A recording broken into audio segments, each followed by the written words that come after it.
पहले तो वो ये बताए कि वो छोड़ करके क्यों गए थे, क्या स्वार्थ था उनका, क्यों उन्होंने हमारा और बसपा का आपस में गठजोड़ था और इस तरह के हालात प्रदेश में थे।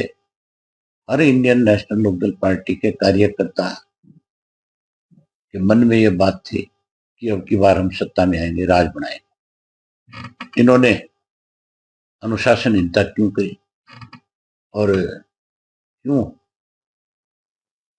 उस हमारी चौधरी देवलाल के सम्मान दिवस के ऊपर सारा ड्रामा रचा। फिर ये पार्टी छोड़ करके भागी, किसके इशारे पे भागे, क्यों भागे, इस बात को भी स्पष्ट करें। ये सारी चीजें स्पष्ट करने के साथ साथ, ये सब बातें स्पष्ट करने के साथ साथ वो ये जरूर बताएं कि जब से तुम लोग छोड़ करके गए हो, तुमने कभी ये जाना कि चौटाला साहब बीमार रहे, हॉस्पिटल में रहे? वो बात याद करो पहले कि चौटाला साहब को आधी रात को इन्होंने हॉस्पिटल से जेल भिजवाया। क्या वो भूल गए? अब इसलिए ये बात कह रहे हैं क्योंकि इनकी पार्टी खत्म होगी। ये सामाजिक रूप से भी खत्म हो गए और ये राजनीतिक रूप से भी खत्म हो गए। आज देखा नहीं आपने कैसे भगदड़ मची हुई है जसपा के नेताओं की, कैसे सब लोग छोड़ छोड़ करके जा रहे हैं। अब तो इनके विधायकों ने भी रिजाइन करना शुरू कर दिया, वो भी जाने लगे। और चौटाला साहब ने बड़े साफ शब्दों में कई दफा ये बात कही कि हमारा इनसे कोई वास्ता नहीं, ये गद्दार है, इन्होंने हमारी पार्टी की पीठ में छुरा घोंपा है।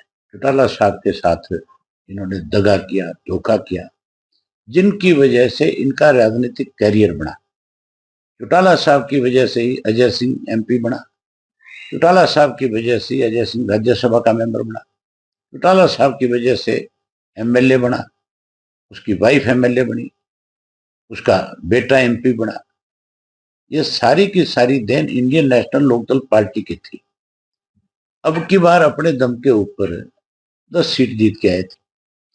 आगे मुझे लगता नहीं कि ये कहीं मुंह दिखाने लायक भी बचे। ये नॉमिनेशन फाइल करने से भी डरेंगे, इनको ये डर रहेगा कि तुम्हारी जमानत नहीं बचेगी। जो ये कहते थे रोजाना कि एक एक थी इनेलो, लोग ये कहेंगे। आज उस अजय सिंह को फिर इनेलो याद कैसे आ गई?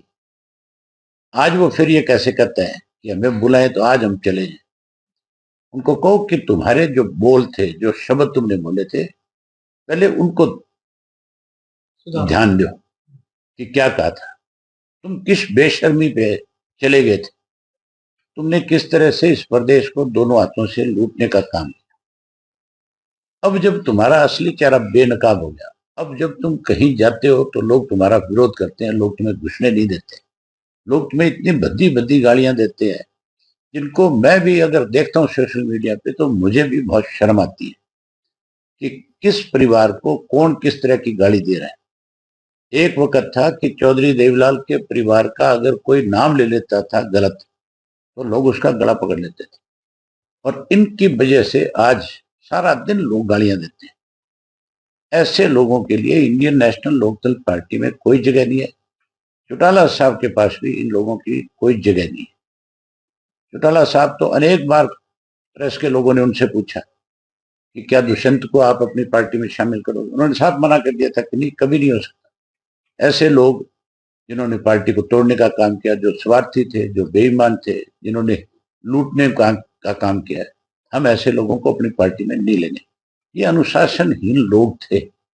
ये नई बात थोड़ी थी अजय सिंह के लिए, ये तो बहुत पहले से इस तरह की चीजों में इन्वॉल्व था। ये तो हम थे जो इसको चला रहे थे भी चलो किसी तरीके से पार्टी को चलाना है तो ऐसे लोगों को पड़े रहना। ये तो बहुत पहले पार्टी से बाहर निकालने वाले लोग थे, इन्होंने तो टिकटें बेची थी।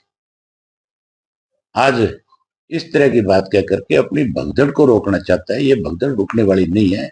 अब कहीं जाएंगे, लोगों के विरोध का सामना करना पड़ेगा। लोगों ने इनका सामाजिक बहिष्कार कर दिया, राजनीतिक तो हो ही गए खत्म, अब तो ये सामाजिक तौर पे भी खत्म है, कहीं जाकर के खड़े होने लायक नहीं।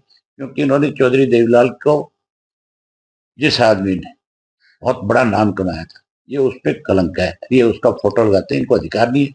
अब इनको चौधरी देवीलाल का फोटो हटा देना चाहिए।